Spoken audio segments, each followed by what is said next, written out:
Well, I'm delighted to officially start this event that culminates a whole month-long series event from Amethyst called Alam Entrepreneurs.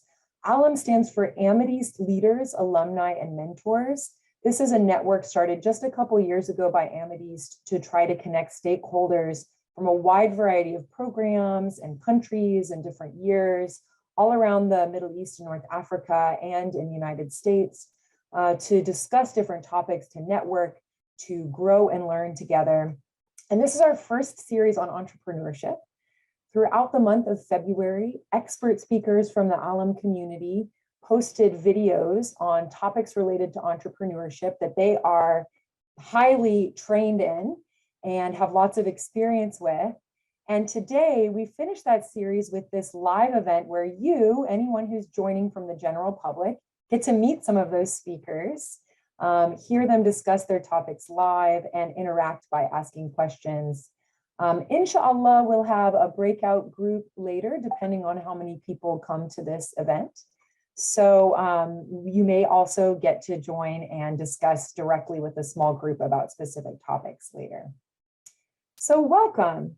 I am Rachel. I work at Amethyst headquarters, and I'll be helping facilitate this event. But for the most part, you will be hearing from the speakers directly. So feel free to use the chat if you have questions. Without further ado, I'd like to invite Dalia, Ahmed, Mark, and Ralph to introduce yourselves, give us a little background before we hop into question and answer. Thank you very much, Rachel. It's my pleasure to be here with all of you today. My name is Dalia Najjar, and I work as the general manager of a company called Farouk Systems in Palestine. So basically, the company's mission is based on implementing initiatives that create social and environmental good to the Palestinian society as a whole. In addition to my work at Farouk Systems, I also teach social entrepreneurship at Al-Quds Bard College here in Palestine as well. And I teach that course on a global level with 8 different universities around the world in a program called Open Society University Network. As you may remember from my video, in my video, I just gave a little bit of tips on how to create your social enterprise. And from that video, I walked you through the steps starting from the problem definition, ideation, how to find your solution, all the way to launching and pitching your project. Rachel, do you want me to go more about my video, or should we introduce ourselves first before? I think that was perfect. So Ahmed, Ralph, or Mark can go next, and we'll have lots more time to talk details. Amazing, amazing. Thank you. Okay, I can go. Thank you, Dalia, so much. I am Ahmed Gibali. I'm 28 years old from Egypt. I'm the COO of Marja. Marja is an online platform. We are helping students and graduates to get a better educational opportunities, like to study abroad, to choose their career, to have to choose the good university, to maybe travel on an exchange program or like a conference, to help them in courses and like learning languages or learning programming. In my video, I was talking about entrepreneurship for youth, which I was explaining about who's an entrepreneur, how to be an entrepreneur, what makes startups. Like some startups are successful and some startups that do not make it after the first year. What are like the factors that it's defining? Is it about funding? Is it about the team? Is it about only like marketing? It's not only about the idea. I have talked as well about some ideas about how to choose your best idea, about desirability and viability, and how to choose like your best ideas. And that's it. I'm so happy. I'm glad to be here and being with you in this event today. Thank you so much. Hi, everyone. I guess I'll go next. My name is Mark. I'm from Lebanon, and I am 22 years old. I'm currently in Rochester, New York. If you look at the screen and you see someone who looks at me, that's my brother, Ralph. We both recorded the same video together. So I guess I'll take half of it and explain a little bit what we did. We talked a little bit more about entrepreneurship, our experiences in entrepreneurship. some pitfalls that we had and some general advice that we had. We talked a bunch more about like our experiences again, and I'm guessing we'll go more in depth today with the other panelists. A little bit about myself. I'm a mechanical engineer, but after I graduated, I realized I wanted more experience in entrepreneurship, so I'm technically doing an engineering management program at the University of Rochester.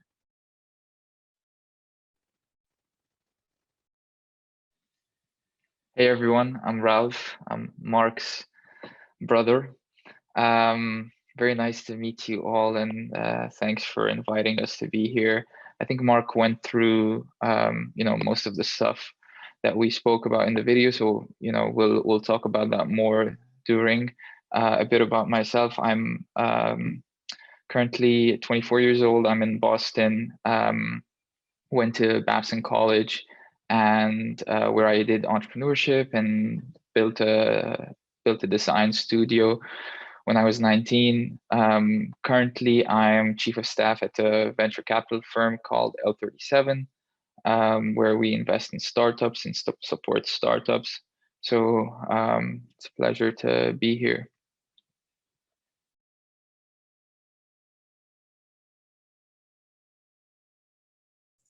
Awesome. Thank you all for your introductions. This is great. I would love to now start the Q&A portion. So of the speakers who just introduced yourselves, do any of you have questions that you would like to kick off with? If not, I have some, but this is your space if any of you have questions for each other. Yeah, I would like to ask everyone. I have a question for Dalia and Ralph and everybody. If you could tell us about what is the challenges that you overcome at the beginning of your journey, like when you started the startup, what was the biggest challenge that you had to overcome to start your own startup, or when you started already? As a social entrepreneurship instructor, from the social enterprises that I witnessed through my student project, or anyone else in the community I work with, usually the first challenge when you start creating your social enterprise, the first thing you want to start thinking about is the need. What is needed in the market? Is there an actual need for this product or service that you are offering to the society or to the market?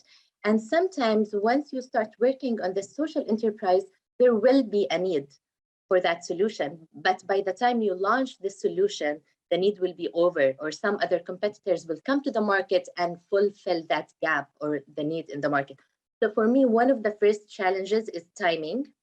Although most of my students, once they start thinking about how to start their social enterprise, the first thing they think is that challenge is money, which is actually not. I always tell them, don't worry about the money, don't worry about the funding. Worry about the market need for the service or product that you are launching.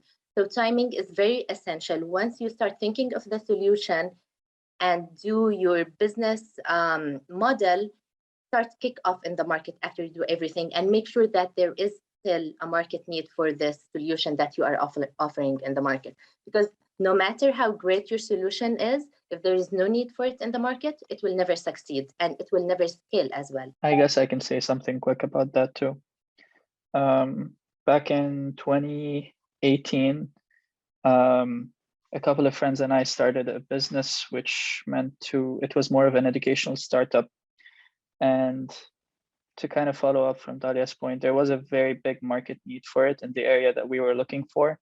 And we were so excited to tackle it. But one of the problems that we encountered was that our team didn't really know how to work well together.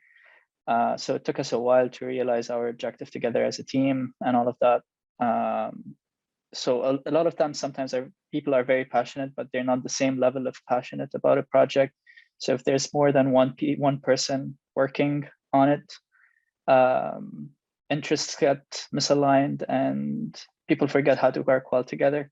And I've had a business professor tell me this over and over again. And there's been a lot of studies on it. When you talk about like, what is the perfect size for a startup? The answer is always one. when you look at like how many startups are successful, you don't see startups that start up with like 10 to 15 people. Usually it's like one person doing a lot of the work. So you need to make sure if you're working with more than just yourself, that the team is ready for it, and you always communicate the needs of the market and the needs of the business. That's very debatable, actually, Mark, because I always get students asking me, I want to work on my project by myself. I don't want any team members with me. And I go, no, if you have team members, it's a good thing as long as you can work together, because you can never do all the work by yourself, especially starting a social enterprise. You need a financial expert. You need someone who's good in tech. You need someone who is good in communication, in pitching, and networking. So it's very hard to have all the load on one person. But the best scenario is to have as many people as you want, as long as you can work together. Don't choose your team members based on friendship. No, choose them based on skills, based on commitment, based on passion to that project. The idea always belongs to one person, but the work is always divided among the team. So that's a bit debatable on like how many team members should be in that social enterprise or in that project or in that enterprise in business. So it's interesting for me because there's no wrong or right answer. I'm going to just interrupt quickly to ask we have another speaker joining us, Neda. Thank you so much for being here. Neda also contributed a video to the series throughout February. Neda, would you mind just unmuting? So far, our other speakers have just very briefly introduced themselves and given a little short background on what the video was about.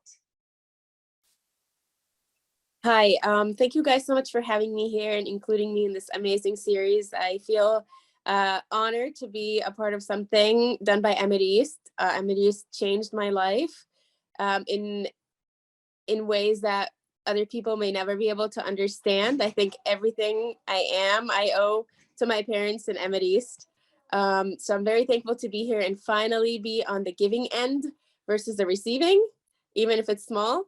So my name is Neda. I grew up in Amali refugee camp near Ramallah, and I went to a summer camp with East that changed my life. And then I was a part of many programs with East. I ended up coming to the US for college. I went to Mount Holyoke College and studied international relations and economics. And now I live in New York. I have 2 kids, American husband, just all crazy. I started a business in 2020 that is geared toward Palestinian women. My business is called Palestinian Made, meaning everything is made in Palestine by Palestinian hands. It's something that I'm very passionate about because I get to bring something from my home here, something that was done by women, some of which are from my refugee camp. It really feels like full circle in some ways. I get to bring something that is so close to my heart here and share it with the people that I love and know here, but also expose it to the world and show the world that there is this massive side to Palestine and to Palestinians that people don't see or think of. I think our image here as Palestinians is very politicized, and people think of us in one way. They don't think of the depth, the culture, the people, what they go through, what they feel, how they live every day. I think that image is missing. And it's been an honor to be able to show people some of the art made by Palestinian women, Palestinian moms, women that go through so much suffering and so much pain, and they can still produce something with so much love, something so beautiful. So it's been really wonderful to be able to do that. Like I said, I started my business in 2020, right in the midst of the pandemic. And since then, we've focused on masks and jewelry, just to go with the changes that are happening in the world. And it's been wonderful to see those masks on people here in protests that were happening here, and see Palestinians presented in some way, and my business being involved. So yes, that's my business. It's still growing. It's still a small business. I want to make it bigger. I want to provide more opportunities for refugees like myself to have, you know, a dignified source of living and to be able to continue to work on their craft. I think it's been really hard for Palestinian artists because their products cost more because they're made and they take so much time, they take so much effort. So it's been hard for them to have work, consistent work, enough to provide them with, you know, with food to put on the table. So I'm happy to play a part in that, even if it's small. To be able to provide those opportunities for women has been amazing. I hope my business will continue to grow and will continue to help people in Palestine and to bring so many of these beautiful Palestinian things here. Thank you so much, Neda. You bring up a really interesting point that I think brings us to a good question for all of the speakers again. Your work is often quite personal. It's not easy to be a one-person startup or to create a team that Dalia was describing with all kinds of different experts working towards a goal together. It's not easy to create a social enterprise from the beginning, or the company that Ahmed started, Marja. I'm sure that was not easy. So with such a personal goal as an entrepreneur, what have been some of the biggest motivations to you to keep going?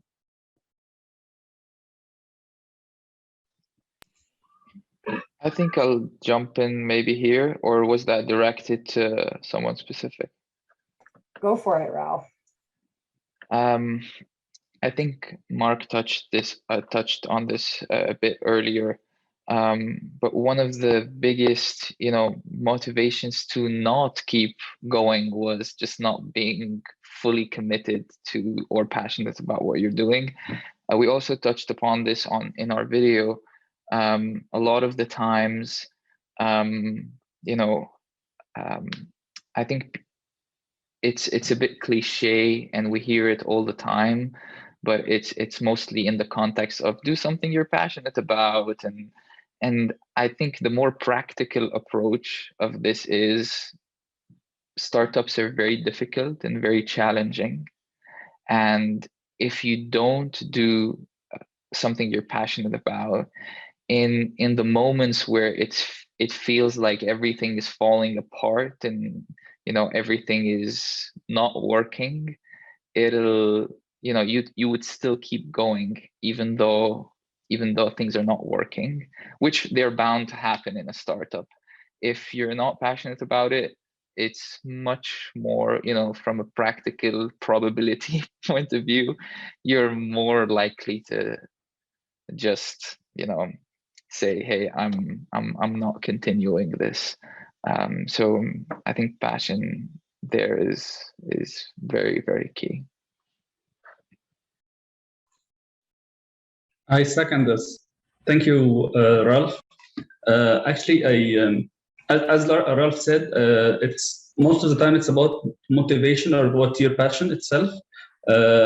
What makes me like motivated and working with Marja is most of the time is getting feedback from our customers. Like we have started to just with a small event, it's to the like an initiative. We didn't want to make money out of it or anything. It's just I wanted to give back. I got like a scholarship traveling to US for the first time, studying in the University of Delaware, and I wanted to pass this experience as like I was working as well as a trainer for entrepreneurship. And when I came back, I found like a lot of people wanted to know more about scholarships, about exchange programs, about how to travel, about how to fill an application. And it was like really long and maybe a difficult process for them, but we made it easier. So since like the first months we started Marja, we had like a lot of reactions. We had a lot of people even asking us to help them more, or they wanted to work with us. That's why we found the idea about getting like a program like fellowship and internship program to involve our customers or our followers more with the process. So it was most of the time it was motivation I was getting from our customers, from our followers on Facebook, from the people who use our website. Of course, we were getting bad feedback, of course, like, and most of the time when you get bad feedback, you feel bad, you do not want to. Of course, sometimes it motivates you, but for sometimes it doesn't motivate you, because we are doing a lot of work. We are doing so much work, like together, a lot of ideas, improving these ideas, and then somebody comes and just like say something bad about your product or about your your website or about your service, and it's like you feel that everybody is like, this is the worst. We have like 1 million likes on Facebook, but if you had like 10 bad comments, this is like, it is the end of the world for us. But most of the time we get over it because we have a lot of good positive feedback.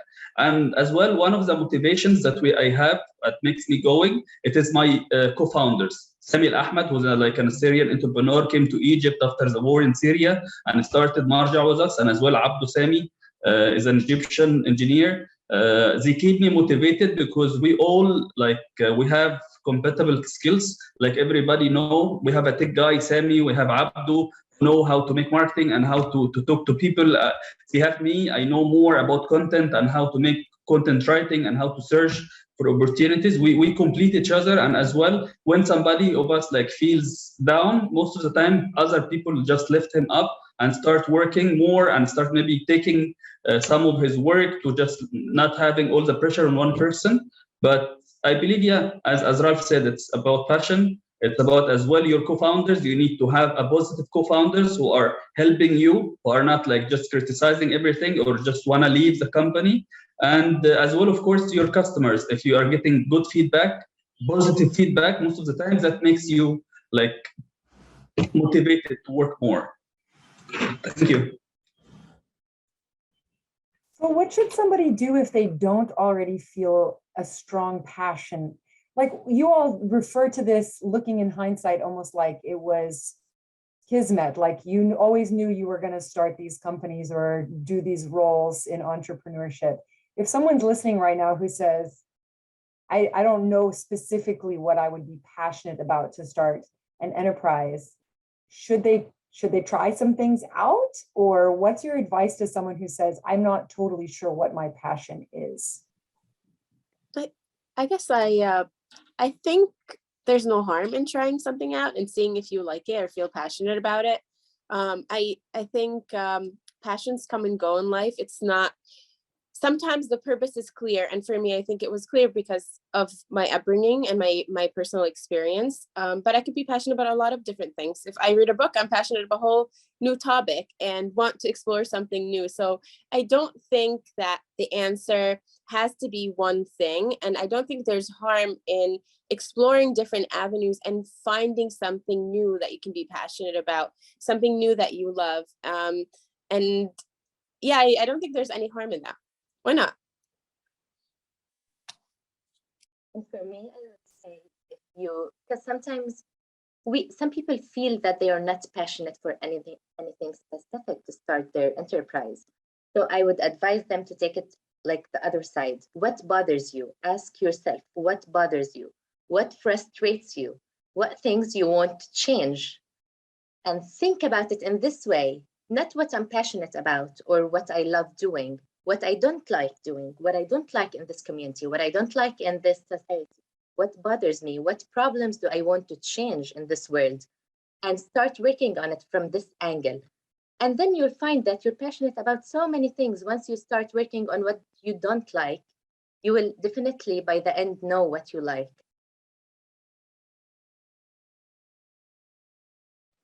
I have one small point to add to that, because you can see a lot of entrepreneurs starting a lot of things, but they sometimes lie to themselves about their own intentions. And I think that's very, very appropriate. If you think of a problem, that doesn't necessarily mean that you're the correct person to give the solution to that problem.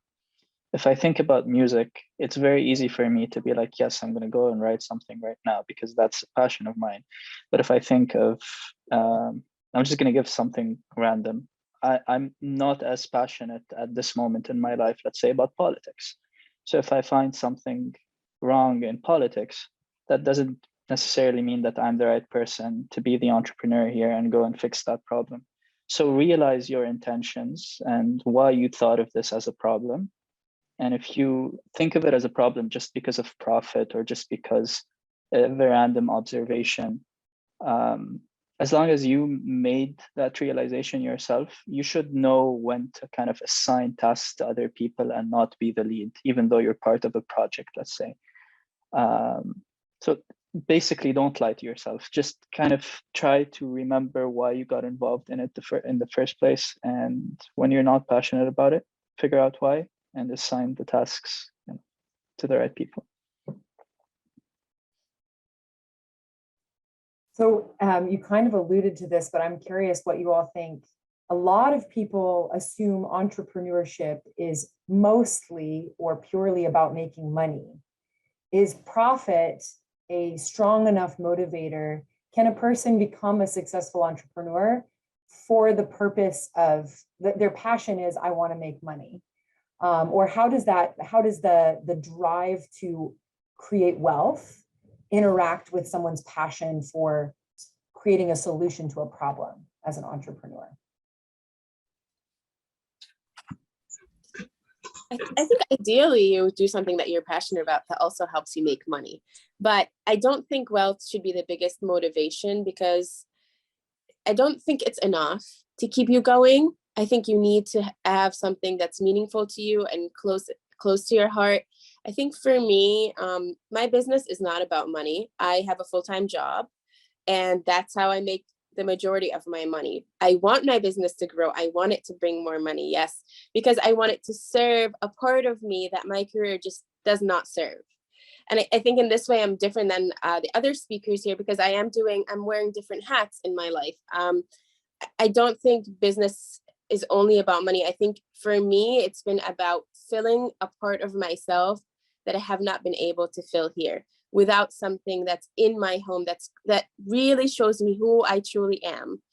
I think money can be a good motivator, because you want to see your business grow, you want to see yourself succeed, and because you see yourself in your business. But I don't think money is enough. I think it's a combination of the two things. I don't know if that answers the question. Okay, thank you, Nada.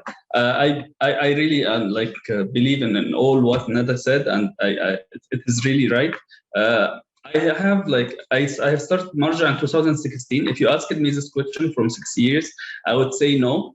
Money is not enough. You have to have a bigger cause. But believe me, when you are working as a social enterprise, when you do not make really a lot of money, and you are not an NGO as well, like you need to depend on grants, you need to depend on competitions. You do not. It's not easy as well for a social enterprise to make money most of the time. But if you do not have the money, you will suffer so much. Because like through all this journey, sometimes you will not have money to spend on yourself. You will not have salary. Of course, if you are working, maybe you have another part-time or full-time job, you will have the motivation, like you will have money so you could maybe give more work to your startup. But I believe money, yes, it's not the only thing, but it's really big part, because anyway, like as a youth or as a person, you would like to live a good life, like you would like to live in a good social level. You would like to get your kids into school, in good schools. You would like to travel. You would like to do a lot of things. So having the idea of only helping people and doing something good, and you do not care about the money at all, I believe it's okay if you're going to start an NGO. If you could start a good NGO who could raise a lot of funding, who could raise a lot of grants, it's okay. But from my own experience, as I have worked with Injust Egypt, I have worked with a lot of NGOs, I have seen how much they suffer because the donor didn't give them money. So they have to cancel a lot of projects that I have been working on it. And it was so much struggles.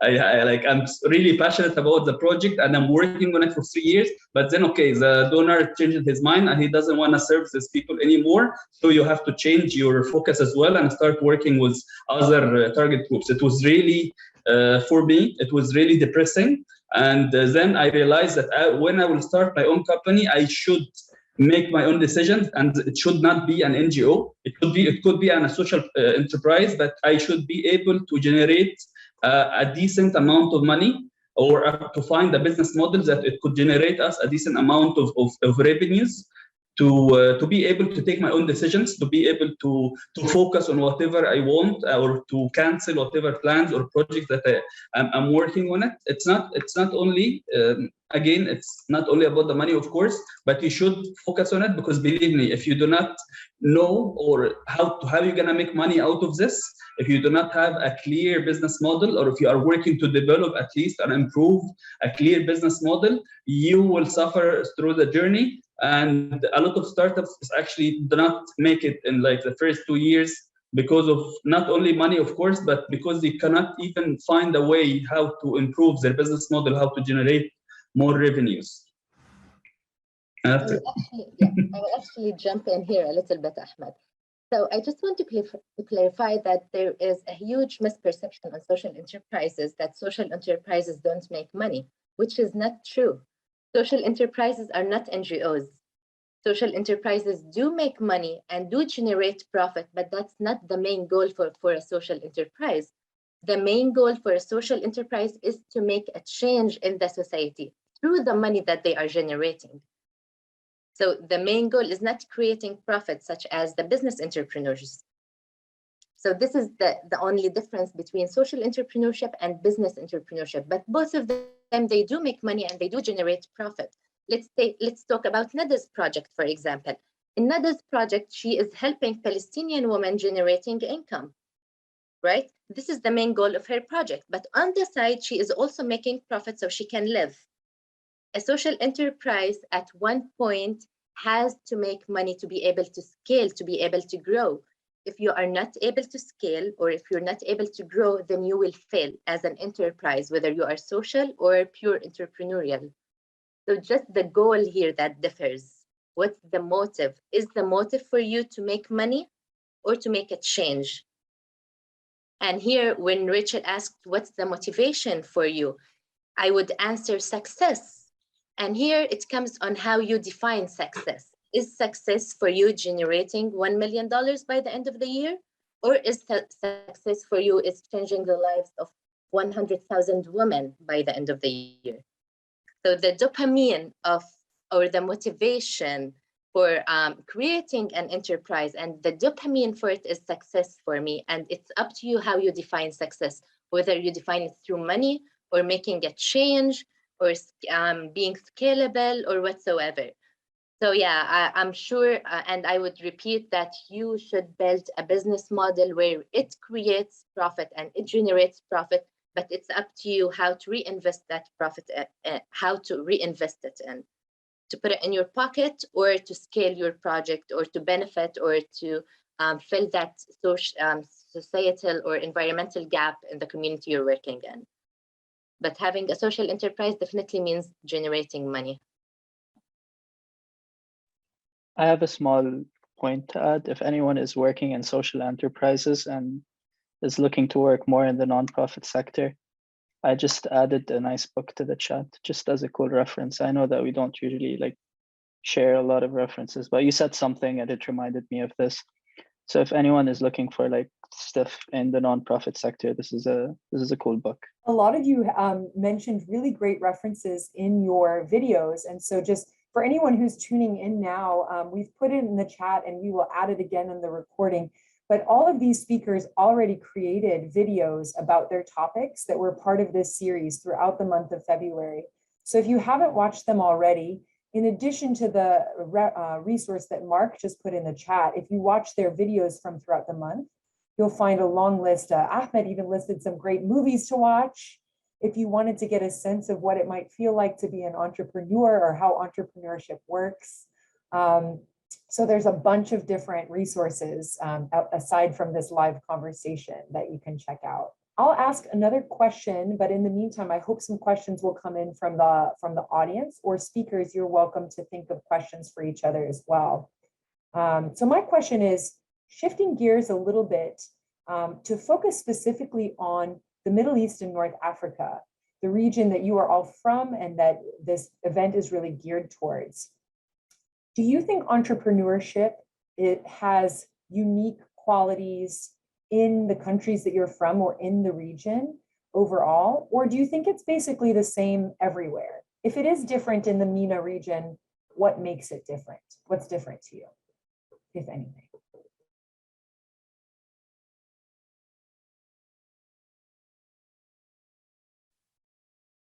So I would say, like, typically opportunities in social entrepreneurship in particular are based on the need to create a social value which benefits the local community. Whether you are in the MENA region or anywhere else in the world, you need to look on what's missing or what's the gap and try to complete that gap by creating an enterprise that solves that specific problem. So usually a social enterprise does this by solving a problem or providing assistance in an area in need or disadvantage. In the MENA countries in particular, we do continue to face numerous term socioeconomic and long-term socioeconomic and institutional challenges, which includes high unemployment rates, low female labor market participation, environmental problems, poor quality of education. So whatever social enterprise you create in that region, we mostly encourage you to work on those specific areas because those are the most challenging areas in the MENA region. And most of the funding for the social enterprises in that region usually covers the projects that work on those specific issues. So it depends on the need or what's missing in the region or in the country. Okay. If I get the question right, once I was in Enactus program, like I was in a competition in Enactus. If somebody know Enactus, it's a competition about entrepreneurship. We were in Germany, and it was like the final competition. And I was talking with one of the German students that they were participating, and they were so much, I don't know, like, okay, you are from Egypt or you are from the MENA region, and we actually, this competition we're winning every year. Like somebody from the MENA region somehow managed to win the national or the international competition. And one of the reasons, or one of like when they were analyzing this, it was about we have so many problems, or we have so many challenges in the MENA region in general, and like in the food sector, and as Dalia said, and volunteering and education and getting access to information and medical and medical health in a lot of areas. So it was different. Like they were so much because I don't know, in Germany they couldn't find so many problems to work on it. But every time, in like somebody comes from Egypt or from Palestine or from Jordan, he have like an amazing idea for something, and they are helping so many people, and they have a great product, and they are trying to expand or they will start their own startup. So maybe this is what I see. It's different. Like we have a lot of challenges, and as well we have a lot of really brilliant youth who are really eager to learn, to give back to their community, to do more, to trying to like learning online, and then going to accelerator or incubator program and trying to search for funding everywhere. It's not easy to get investment in Egypt, or the investment amount that we get in Egypt, like when we are sometimes discussing with an Egyptian investor, okay, we are discussing for like 6 months to give us 50,000 USD dollars. And actually 50,000 in US, it's not that much. Like you could get a round of more than this from like an accelerator, from Y Combinator, or from 500 startups. But in Egypt, this is like a huge amount. So it's as well, we have challenges in getting investment for our ideas.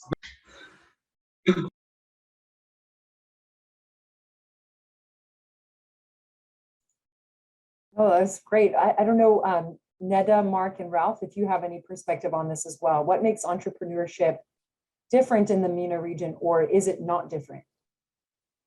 I think it's definitely different in Palestine. I'm not going to speak for other countries, but I think the experience of being Palestinian is very, very special. And I think it does change your views of the world and of business, of course, because there's just so much injustice, and there's a reality that I have never not seen anywhere else. And I think it does change how you look at the world and how you determine your goals. I think a lot of businesses, like I can't even think of a business that does not revolve around helping Palestinians live a better life, have more freedom in some way, be it political or economic or any other kind of freedom. I think my experience has deemed that the only way to think almost. So I think Palestine is very different because your experience is different. Like for example, I grew up in a refugee camp, and remember the first time I traveled, I went to Lebanon and I was 13, and I had never realized other people didn't live in refugee camps, and they didn't have checkpoints. They didn't have any of the things that had become so normal to me. I thought everyone lived like that. I had no idea people live safely. They can drive. I can literally turn on my car and drive for 20 hours and not be stopped. That kind of reality I never imagined. And I think when I think of business and when I think of Palestine, I just can't separate the politics completely out of it, because it's just that's my experience.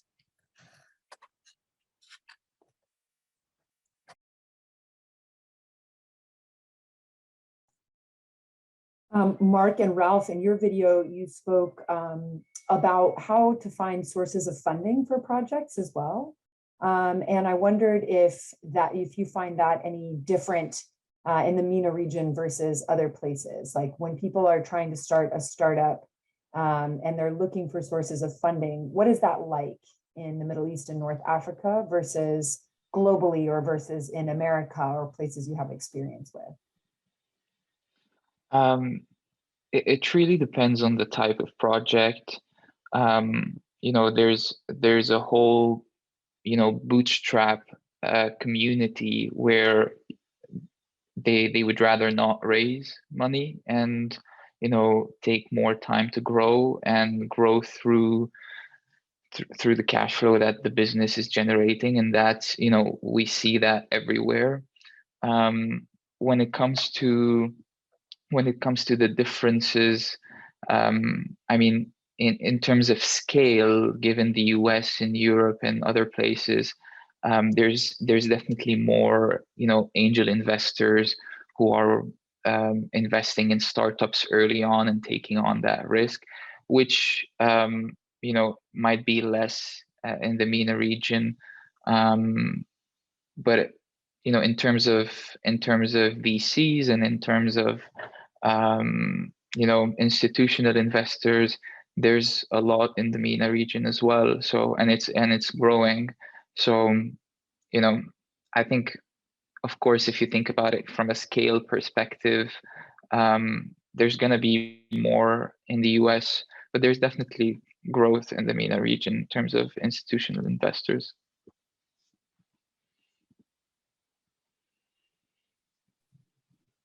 Awesome. I think he summarized that pretty well. We do have a question from the chat, and I know, Dalia, I know you have to leave shortly. So I wanted to make sure that at least that you have a chance to answer this first if you have an answer. The question is, do you have any tips for how to deal with risk? As we know, starting an enterprise or a social enterprise in the MENA region specifically, we do face lots of risks and lots of unpredicted situations. That's why when we start planning or working on our business model, we do what we call risk mitigation or risk management plan. Through this plan, we indicate what's the best case scenario and what's the worst case scenario for our project. And for the worst case scenario, we plan what we call the exit strategy. So in the worst case scenario, if we have to exit the market or if we have to end this project, how is this scenario going to be? So there's always risk when starting a project. Actually, there's risk with doing anything in this life. So you can't always avoid the risk, but the important thing is to know how to manage and mitigate that risk that you are facing. And if you know the market very well, let's say one of the risks could be that a big competitor will enter the market while you are working on your project. So you have to take those risks into consideration and know how to act once you fall into one of those situations, those unpredicted situations. But there's no problem with being faced with challenges, because you will be facing challenges. And even if you fail is a part of being successful. Lots of enterprises, they do fail once, twice, 3 times, 4 times, But the important thing is to know how to succeed after you fail, how to try again, how to learn from your experience and start all over again. Very few enterprises that they actually succeed from their first try. You will fail. This is part of the process. You will face challenges. You will face risks. But the important thing is to know how to deal with those risks and challenges. Unfortunately, I need to leave now. I do have my LinkedIn information on Alam website, right? And on the link that you just posted. So if anyone is interested to continue the discussion, or if you have any questions specifically on social entrepreneurship or any consultation or advice for your own enterprise, please feel free to contact me. And it was my pleasure to talking to all of you today. And I hope we will have another longer discussion later on. And thank you very much, Rachel. Thank you, Dalia. Thank you. I know Thank you, Dalia. Everyone has a lot of time constraints. So thank you for making time for this. As Dalia leaves, how about the rest of you, Neda, Ahmed, Mark, and Ralph? Any tips for dealing with risks as an entrepreneur? I think first step, just because the question is kind of general, Dalia talked a bit about risk mitigation. I would encourage you to kind of split at what is the risk that you're dealing with. Is it a market risk? Is it a competition risk? Is it a financial risk? Is there a risk with your product? Because each one of those is dealt with differently. But luckily, we've had a lot of entrepreneurs who have failed and succeeded and have talked about each one of those risks. So the way I have learned from them is that usually a lot of people learn from their own mistakes. Luckily, in entrepreneurship, a lot of people have made some sort of mistake that might help you learn. So identify what your risk is, and then honestly research more about it. See other people that have failed because of, let's say, product risk or competition risk, and see why they failed. See, does that associate to you? Does that associate to your idea? Is it a problem with your location? If so, if maybe changing where you're launching your startup, would that solve your problem? And that's how it also might help you identify that, oh, my problem is not with the location, it's with the product. And now that you know that it's with the product, you talk more about that and you research more about that. So there's no way to eliminate risk, but you can definitely research everything you need to know about it to kind of bring it down to as low as possible. Yeah, I completely agree with that. There's different kinds of risks and there's different ways to mitigate them. I also agree with the point about researching, because this all has been done before. People start businesses all the time, and there's a lot more failure than there is success, and there's a lot to learn from it. I think in my video I talked about starting my business with $500. That was money I'm willing to risk. It's fine. And I think it's good to start with a small amount of money and really test the idea a little bit, especially if money is a constraint. I guess I will talk about the financial risk aspect. And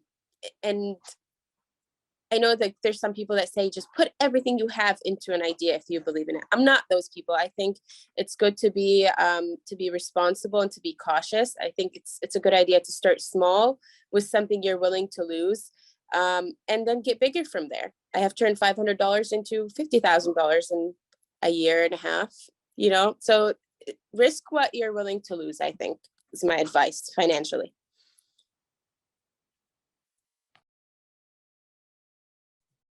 Risk what you're willing to lose. I'm going to have like a bumper sticker made. That's a great tagline, Neda. We have another question that I think is sort of related, and maybe you are the right person to answer this question as well. This viewer says that the conditions in the MENA region make it difficult to start a business, especially a social enterprise. Do you have any additional tips about how you succeeded in starting a social enterprise in the MENA region? I don't know. I think it's good to just pick something that you're really passionate about, something that something that you're proud of. I think that really goes a long way. I think it's been my like the saving grace for my idea is just something I really, really cared about, something I really love. Yeah, that's good. And Asma, the viewer who asked this question, I just want to encourage you to go and watch the videos from all of these speakers as well. We'll keep putting a link to that in the chat. I think there are a lot of tips in there about how to succeed in running a business. We also had a question actually from our Facebook live stream. A viewer said, I want to build my startup, but I feel like I don't have enough money.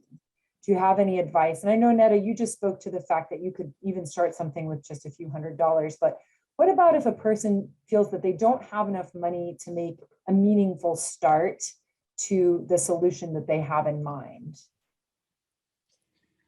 Go ahead. Go ahead, Nada. I was going to say, you can always fundraise and rally people. There's a lot of money out in the world. The capital is there somewhere. It's about how you're going to find the money for your business. And I think if you're really passionate about your business, there's a lot of different ways to secure the money.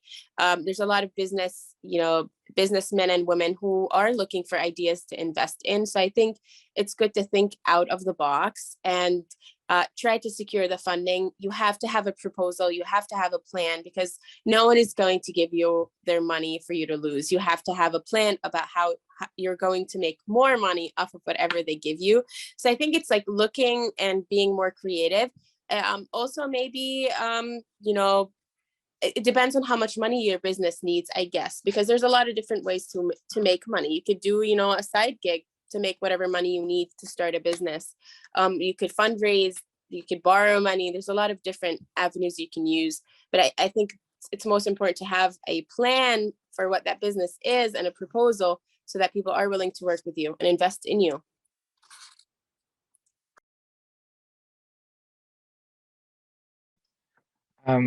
Mark and I spoke about this briefly in the video. But with building a business, you need leverage, and leverage comes in two forms. Either it's something that is that requires permission from someone else, aka funding, money, so on. Patent, government approval on something, all these require some sort of permission. So they're, that's a permission leverage. It's important, but also in the beginning stages of starting a business, try to focus on leverage that does not require permission. And there's a bunch, if in a great form, this is, if you know how to code, that's huge leverage. But, it's not only knowing how to code. It's, are you a good writer? Then write stuff online and publish it and build an audience. Are you a good speaker? Record stuff and put it out there.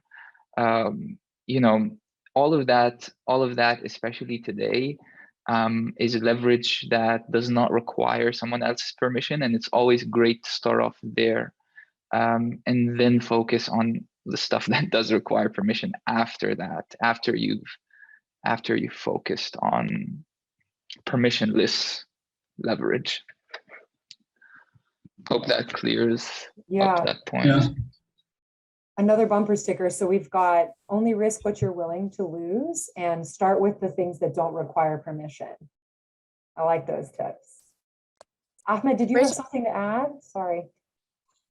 I wanted to add that when we already start our startup, we have been doing something. I didn't understand it. We started like after 1 year. I understood that there is a concept that's called bootstrapping, which is we are trying to minimize as much as we can the cost or the fixed and the variable costs that we are spending.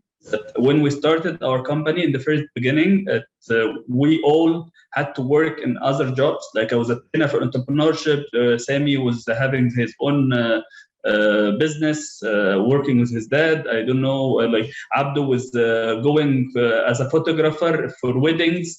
He just bought a camera and started to go to take photos and photo sessions for bride and grooms, and just to generate our money for the company and for ourselves as well. because we were passionate about the company, and we were bootstrapping about, okay, we do not need, okay, if we will, we need to have an office, we could find a shared space, like a co-working space for somebody that we knew him. He have an office, he's willing to give us a room for like 1 month or to make our weekly meeting. We could work from our home. We could try to minimize that what we need from other people, and otherwise we learn it ourselves. Like if we need to know how maybe to make designs online, and that requires money, and this is a big blocker for us, okay, we will find somebody who could do this, and we just give him shares and make him join our team. That it's not always about money. Like a lot of ideas, you could go around it, and you could just find somebody who has these skills and give him shares and make him your co-founder, or go to a lot of places like to give you shared space for free, or to give you opportunities. We were applying for a lot of competitions that it could give us more marketing in the beginning. We were applying for a lot of TV competitions and like MIT competition. We were traveling with them. All of this just to make free marketing for our startup, so people would know about it, and then we will have the traction, and this traction will get us into accelerator. Accelerator will give us money, and then after the accelerator give us like valuation, good valuation, and then investors found us there. This is how we started Marja. It wasn't, we didn't have any money, and we didn't spend a lot of money on it actually. We just tried to always find bootstrapping ideas to go around it and to make it for free. Somehow, of course, legally, not just like we try to be creative about it, just to keep it going till investors or till we could find money. And then we actually reached money. We knew how to spend it. Like we knew the value of having this much money, because sometimes when you have funding and when you just started, a lot of entrepreneurs actually wasted on a lot of things that they do not need, like a bigger office or a lot of laptops, a lot of bean bags, and a lot of startups actually do not make it in the first year because of this, like having so much funding and do not know what to do with it.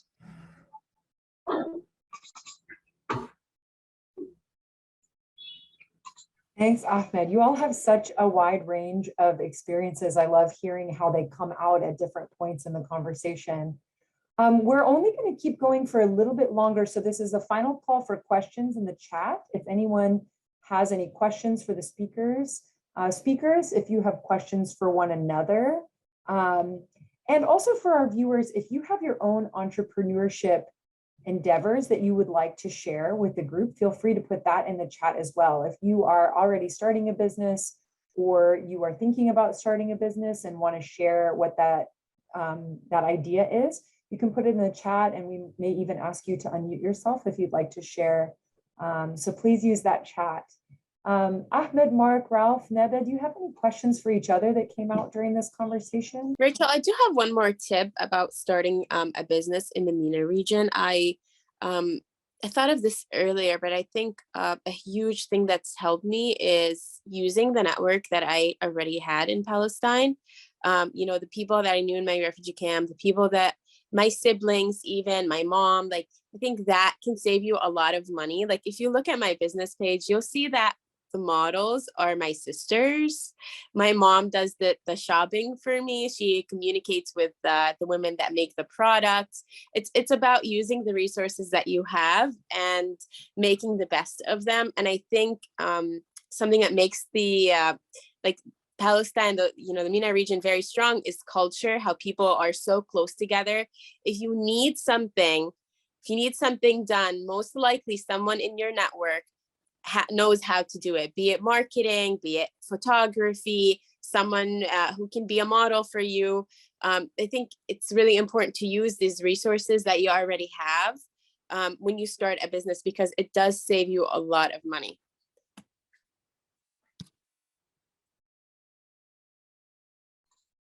I agree. This is like, once I attended an event, it was all about like speakers. They go and they tell their biggest failure ideas or their biggest failure like mistakes that they have done. They do not talk about actually the success points. They talk about the mistakes that they have done. Like, what is the biggest mistake that you have done in your startup?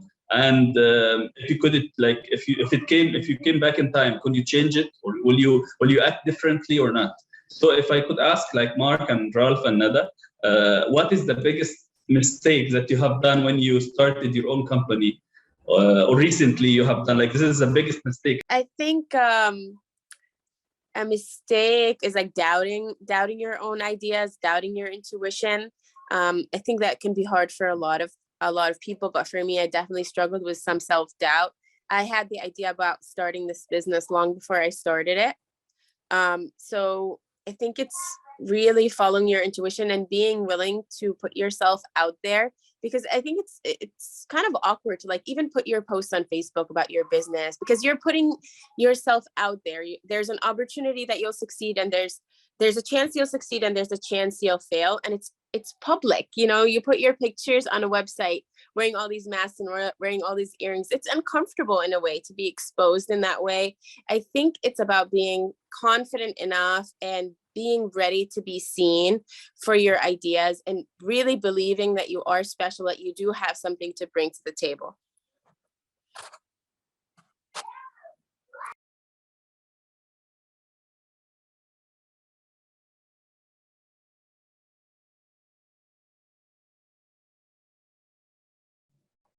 Mark and Ralph, do you want to answer as well?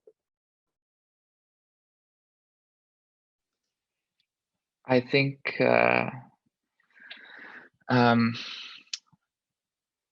there's an entire book of mistakes. Fortunately, though, I mean, if I would have to choose one, it would be, the first business I started it in high school, and I started it just for the sake of starting a business, nothing else, no reason, no nothing, and I do believe that's a mistake. I think maybe some would disagree with me on that, but starting a business just for the sake of starting a business isn't, in a lot of places, starting a business is not fun, and it's lonely most of the time. It's stressful most of the time, if not all the time. So I think in the first business I started, I didn't have conviction. I just started it to start a business. And that's one mistake, I guess. I can add something as well. Thinking that we have a time limit. I feel like that's something we kind of discuss a lot in the MENA region, and I think it's very toxic. Thinking that you have to be successful now or you're going to lose it, or you're going to just kind of fail. So we put a lot of pressure on kids. And I remember my brother and I being some of these kids, like putting a lot of pressure to be successful now, and not just like from schools, from communities. And it's kind of put in a way that like, this is the only way for you to be successful, and you have to do it now or you lose it forever. You have time. You can be in situations where time is not on your side, but you will get to a point where it will, and you will wish you took it more slowly, because it's going to take a toll on your mental and physical health. So give yourself some time. And I know there's not one specific time where you're going to be ready to start a business. So I'm not saying wait for that moment, but realize what you're going through and give yourself what you're able to withstand in a way. Don't overwhelm yourself. Overwhelm yourself as much as you can. Overwork yourself, but don't snap. Because if you get to that point, you're going to hate your idea, you're going to hate the business, you're going to hate yourself. And there's no coming back from that. There is coming back from that, but it's going to take a while.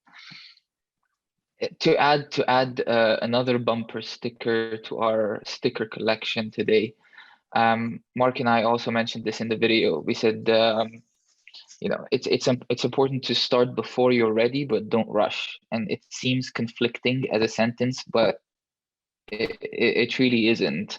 You're never going to be ready to really start, but don't rush and start just to start a business. Be mindful and be patient about it. It'll. Ooh, good. So many good bumper stickers and good advice, y'all. We had another question in the chat that I think has already been answered through the responses you all just gave, but wanted to acknowledge Belkadi Hatem from Tunisia said, besides the financial challenge, what challenges did you have to overcome at the beginning of your journey? And I think you've all mentioned some of those challenges already, but does anybody have anything additional to add to that before we wrap up?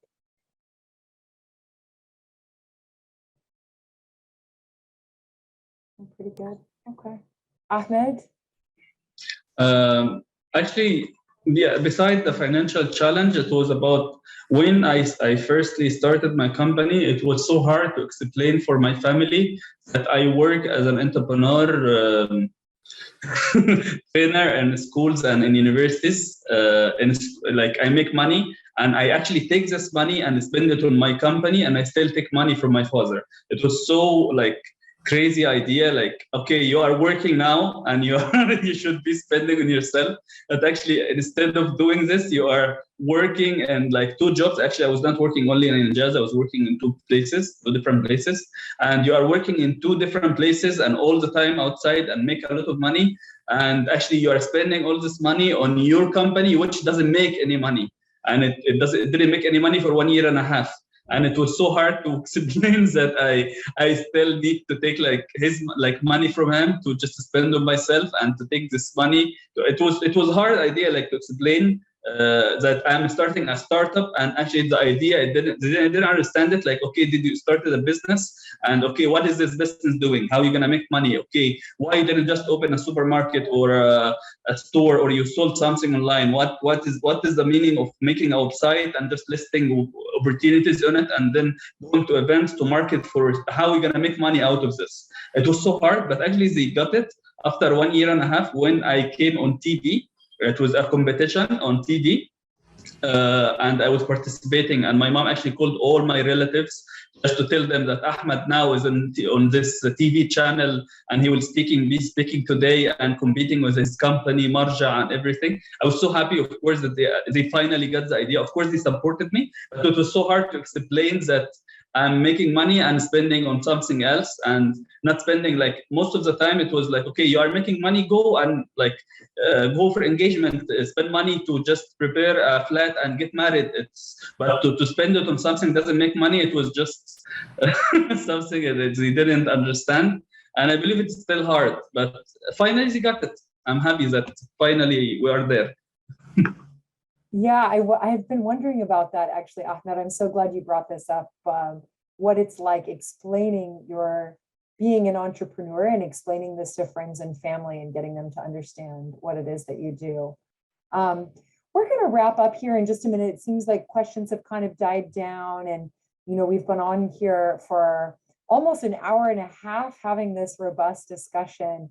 I just wanted to offer to the audience one other big aha moment from the videos, is learning that entrepreneurship is not just about actually starting a company either.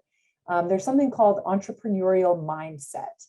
And so if you're interested in these topics and you want to learn more about entrepreneurship, don't limit yourself to the idea that entrepreneurs are only people who literally started a company that makes money. There's also a mindset behind entrepreneurship that can be useful to you in other careers. Ahmed's video in the series taught me the concept of intrapreneurship, which is basically creating a startup within a company that you already work for, starting a new project or endeavor. So all of these topics are related, and there are many, many ways that you can be an entrepreneur in your own life. Any final thoughts or comments from the speakers before we just thank everybody and give some parting words? Yeah, actually, I'm so happy that I was here today and you allowed me to be in this event. Thanks to Shahinaz the manager of MENA Egypt. Thank you to them that he invited me. Thank you, Rachel, for answering all my questions and being patient while I was so late sending the video. I'm so proud to and happy that I saw and we talked with Mark and Ralph and Nada and Dalia today. Thank you so much.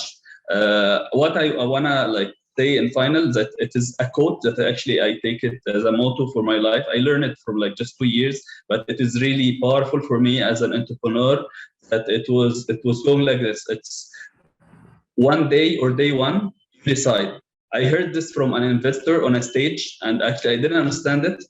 Okay, one day or day one, you should, how you gonna, this is what differentiate entrepreneurs or initiative takers from other people, that they actually decide that this is day one, that I will start doing this. It's not one day I will be an entrepreneur. It is really powerful, and actually I just I remind myself with it every day, that one day or day one you decide. It is this is what I really want to share by the end of this event, and I'm so happy for being here today. And of course, if anybody wanna ask or know more about our business and to contact me, you could just, thank you for sharing Marja Facebook page. You could just go on Marja Facebook page and ask whatever you want, or about our service, or ask about Gibali. If you want to contact me, they will send you my email as well, if you want to contact me in in private. And thank you so much.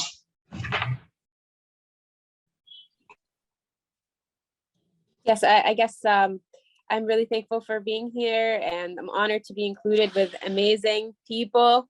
This has been a great experience for me. I'm happy I had something to share. Please feel free to reach out to me if you have any questions, or if there's any way I can help you. Or maybe some people on the call, they make handmade goods they want to bring to the US. Maybe we can work together. That would be wonderful. And I want to thank Steve for recommending me for this event, and Rachel for organizing and being so patient with me, as I'm extremely busy with work and my kids and everything. So I'm really thankful to be here, and I thank you all for attending. Well, thank you all. It is such an honor as part of the MENA community to get to interact with amazing alumni of programs that we had the honor to administer on behalf of both MENA and on behalf of donors around the world. So to any funders or donors watching this, thank you for the projects that you support in the region, and for trusting MENA with these awesome people who participated in those programs that we got to administer. One other little note, that we streamed this event through the localized platform, which is having a big career fair, I believe in April or May, but stay tuned for career fair information for job postings specific to the Middle East and North Africa region, and for employers who are looking for people just like you. And just keep following the MENA social media, our website, our Facebook, our Instagram, our Twitter. We will keep posting more opportunities like this. If you have an idea for a future event that you would like Alam to conduct, you can also let us know. We will post a link when we post this video. We will post a link to how you can contact Alam to let us know about a topic or a speaker or an event that you would like us to host, or that you would like to speak on moving forward. Did I miss anything, guys? Anything else you want to say before we say goodbye? So thank you, everybody. And I hope that we will have a chance to interact again soon. It was great meeting you all, and thank you again for organizing this. Bye. Thank you, everyone.